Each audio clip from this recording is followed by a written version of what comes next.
Sage Wanderer here, coming at you from my van down by the river. So, Trump's declaring martial law! Run for the hills! Q was right! Ah! Sorry.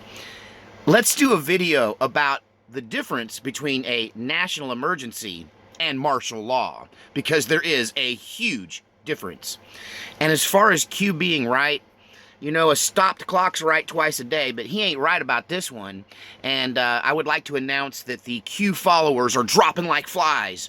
So, John X Army has walked away from Q. So now I'll be on his show. Like, he's asked me a couple times to be on his show. So I just got to make it happen. I got to step away from my anonymity for a minute and kind of give another human being on the internet access to me. And I guess I'll trust this guy to do that. And we'll see if we can work it out. But he's walked away from he's no longer a Q-tard. That's what I'm calling them, Q-tards. Sorry if you're a Q-tard, don't get triggered, okay? I just don't believe that Q is the deal, the real deal. I believe it's a psyop. Now, having said that, also, Bill Still, I think his name is Bill Still from the Still Report. Yeah, huge YouTuber, been around since the days of shortwave radio. And so the Still Report has officially walked away from Q as well. Now, having said that, there's a bunch of Q supporters, I'm sure, that are going to be going like, look, I told you, he's declaring martial law. No. A national emergency is not martial law. Let's give you an idea. Trump's already declared a national emergency. Google it if you don't believe me. He declared the opioid addictions in America a national emergency 1 year ago. So, what does declaring a national emergency mean? I just think it means, when in Trump speak, to him, it means elevating a topic to the top of his priority list. And that it's an emergency, so what do you do when an emergency happens? You drop everything and you deal with it.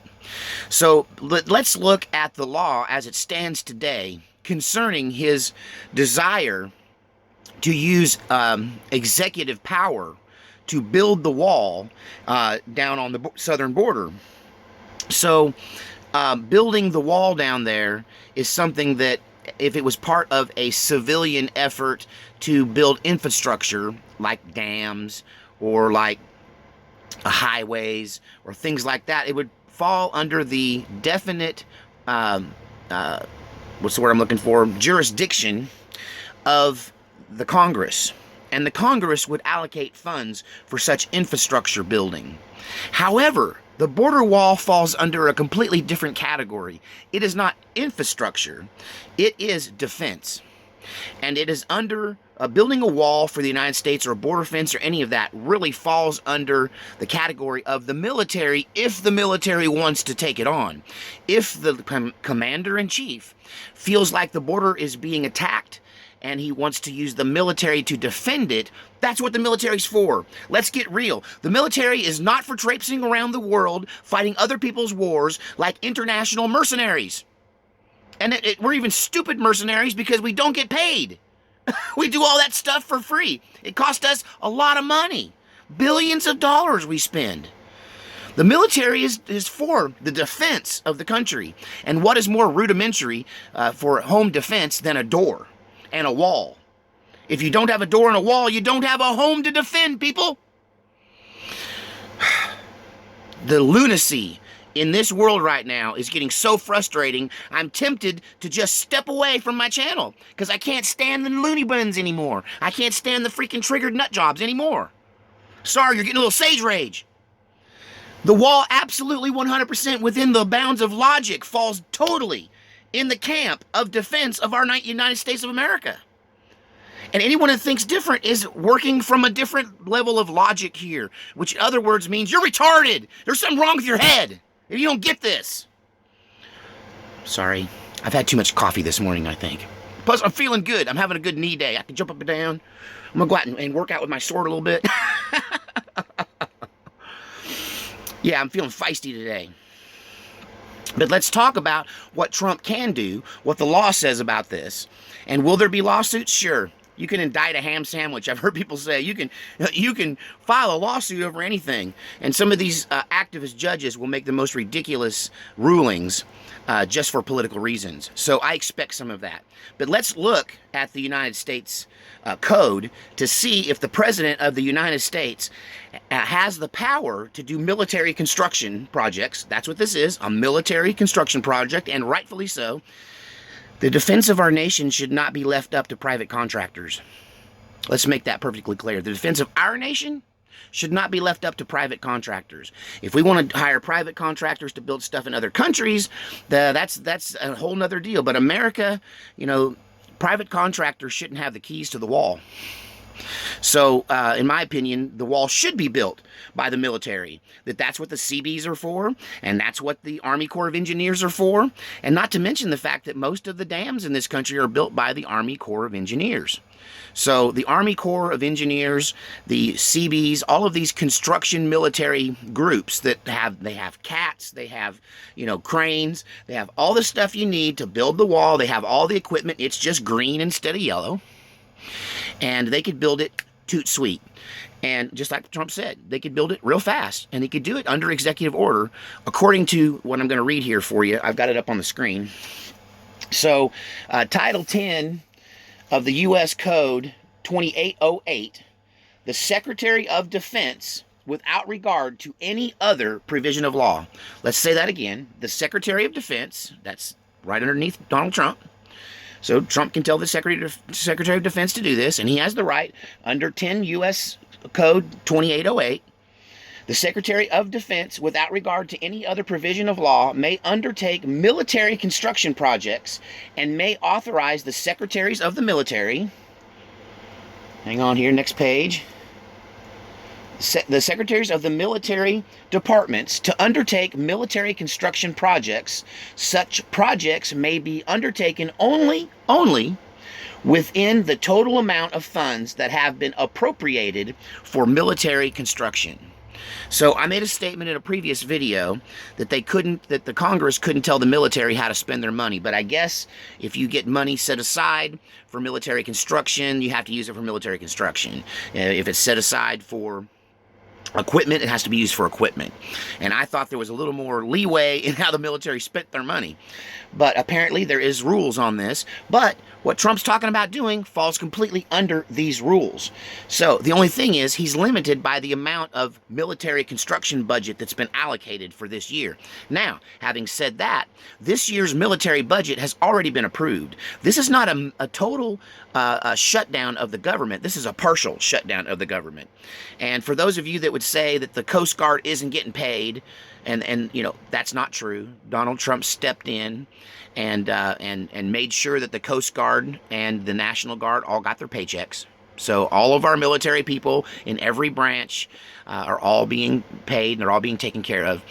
And the reason why the military is being paid, the Army and the Navy and all of the above, Air Force, Marines, because they've already got their approval through Congress, and they have their money for this calendar year.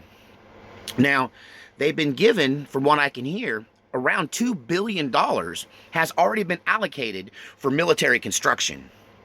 Now, the intent was to have military construction take place in places like Syria and Iraq and Afghanistan, but we're pulling our people out.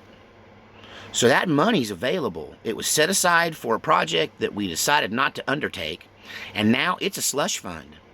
So this is one of the reasons Donald Trump is playing hardball, because he knows if he has to, he can get enough of his wall done through the military to justify his re-election in 2020 to his base. He'll get enough of that wall built just from the couple billion dollars that the military can bring to this table. And the Congress and the judges and the activists and the lefties can just blow it out their ear, because there ain't a dang thing they can do about it. Title code says he can do it, he's going to do it.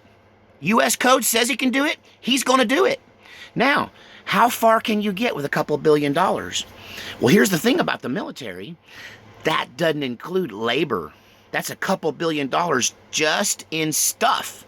just in equipment, just in parts, because the labor is already covered, because the people that are in the military, in active military, who are drive those cats, they don't care if they're driving them in Iraq. In fact, they'd rather drive them down in Texas or Arizona than drive that cat or that bulldozer or that crane building stuff in Iraq and Afghanistan. Why build airstrips in Syria that are just going to get bombed tomorrow when you can come home and build our wall?